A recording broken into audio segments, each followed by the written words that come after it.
चलो। हेलो बच्चों, मैं जहीर सर, आपका केमिस्ट्री का टीचर। कैसे हैं आप सब? आई होप सब बहुत अच्छे होंगे और मेहनत से पढ़ भी रहे होंगे। जैसा कि बेटा आप लोगों के एग्जाम्स चल रहे हैं और 7 मार्च को आपका केमिस्ट्री का पेपर है, तो मैं ये कहना चाह रहा हूँ कि बेटा केमिस्ट्री के पेपर को लेकर के बिल्कुल भी परेशान होने की ज़रूरत नहीं है। आपने पूरा साल बहुत मेहनत से पढ़ाई की है और सारी चीज़ों को बहुत कंसेप्चुअली सीखा है, यानी कॉन्सेप्ट के साथ आपने चीज़ों को सीखा है, इसलिए कुछ भी मुश्किल होने वाला नहीं है। बस समय कम है, आप नया पढ़ने का प्रयास न करें, अच्छे से रिवीजन कर लें। बस आपके पास 2 दिन है, आप सिर्फ और सिर्फ क्या करेंगे, रिवीजन करेंगे। कोई भी नया टॉपिक पढ़ने की जरूरत आपको नहीं है। एक बात हो गई। दूसरी चीज ये है कि जो फिजिकल केमिस्ट्री के लेसन है, जैसे विलयन है, वैद्युत रसायन है, रासायनिक बलगतिकी है, इनके न्यूमेरिकल्स की प्रैक्टिस करेंगे। इनमें केवल न्यूमेरिकल की प्रैक्टिस करना है, यहाँ से ज्यादातर न्यूमेरिकल्स ही आते हैं। इसके अलावा जब हम सेकेंड बुक की बात करेंगे, मतलब ऑर्गेनिक केमिस्ट्री की बात करेंगे, तो haloalkanes, haloarenes, aldehyde, ketone, carboxylic acid, alcohol, phenol और ईथर, एमाइंस में से रिएक्शन पे फोकस करना है। कहाँ पे फोकस करना है? रिएक्शन के ऊपर फोकस करना है। तो कहने का मतलब ये है कि कम समय है आपके पास।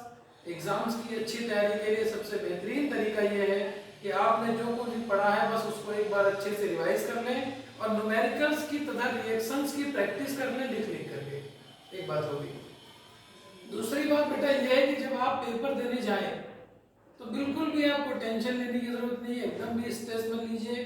बिल्कुल बिंदास होकर के अच्छे बच्चों की तरह पेपर देने जाइए। पानी का एक बोतल अपने साथ लेके जाइए और जब पेपर आपको मिले तो पेपर को अच्छे से पढ़िए, क्वेश्चन को अच्छे से समझिए, कोई जल्दबाजी मत कीजिए।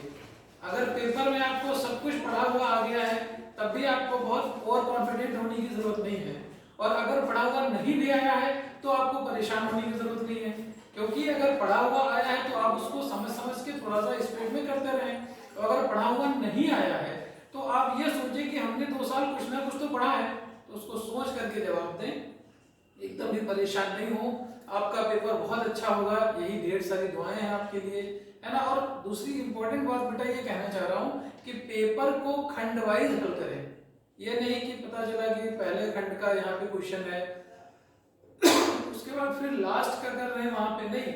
अगर आपको खंड वाइज सारी चीजें नहीं आती हैं तो उसमें से जो आ रही हैं, जैसे खंड आ आपने डाला तो उसमें अगर 4 क्वेश्चन है, 2 आते 2 नहीं आते, 2 पहले कर लीजिए और 2 के लिए स्पेस छोड़ दीजिए, उनको थोड़ा सा बाद में जब आपके पास वक्त हो तो सोच के करिए। तो मतलब खंड वाइज पेपर करिए, एक तरफ से पेपर करिए, इससे थोड़ा सा एग्जामिनर को कॉपी चेक करने में और समझने में भी आसानी रहती है।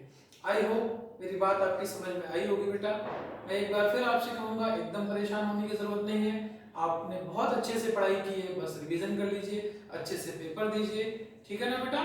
चलिए बहुत बढ़िया, थैंक यू और best of luck for your exam. आपकी जहीर सर की तरफ से।